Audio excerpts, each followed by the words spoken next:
In the year 2000, one-time alternative rockers Radiohead released Kid A, the follow-up to their 1997 space rock opus, OK Computer. What fans received was a concept album like nothing anyone had ever heard before.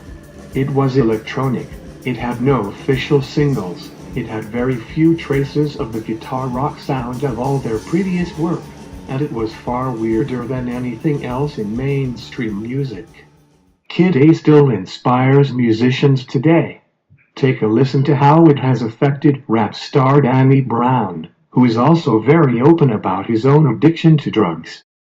The biggest album that inspired me was Kid A, and that didn't have nothing to do with the lyrics, it was just the soundscapes. And it just was like, you know, I figured out from him coming from OK Computer to that album, it was like, OK Computer was all about the songs, and this one's just all about the feeling. So I had to get to all the beats that gave you a feeling before you even heard the lyrics, you know? And that's what I went for. So I picked all my beats by my heart, I didn't pick them by my ear. So that's why it took so long to find all these beats that made me feel like that. Radiohead's abrupt change towards a more synthesized direction strangely coincided with another music and drug culture phenomenon, similar to the coked-up disco days of the 70s. Electronic and dance music kept the beat at raves, all-night dance parties fueled by newly popular designer drugs like ecstasy and Special K. This PSA on raves from the late 90s explains how raves were associated with music and drugs. While most nightclubs are closing up shop at 2 or 3 a.m., things here are just getting started. Yeah, somewhere to go so late in the morning. You know, the place is closed and you're still up, you know, why not? At a rave, young people literally dance till dawn. It's pretty much what you see, people dancing, that's it, having a good time.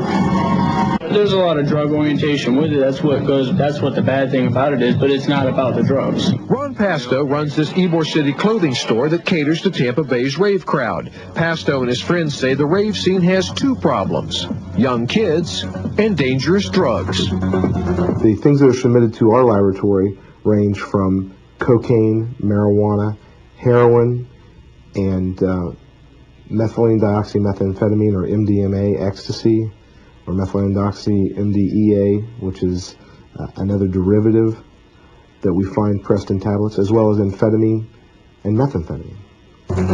We don't want no little kids here. We've all been at different raves where we see 15-year-olds getting all messed up, and we don't need that. But some ravers say illegal designer drugs like ecstasy are an important part of the rave experience. People do not get hurt on ecstasy. And ecstasy just, I don't know, like, I love drug, whatever, but nobody gets hurt on rave. Nobody.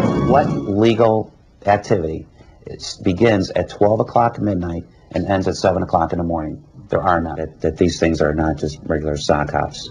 I mean, they're places of death. And in every state that has had raves, there's been a death there. Only in Florida it got a little bit carried away, and that's why we came to work on it immediately.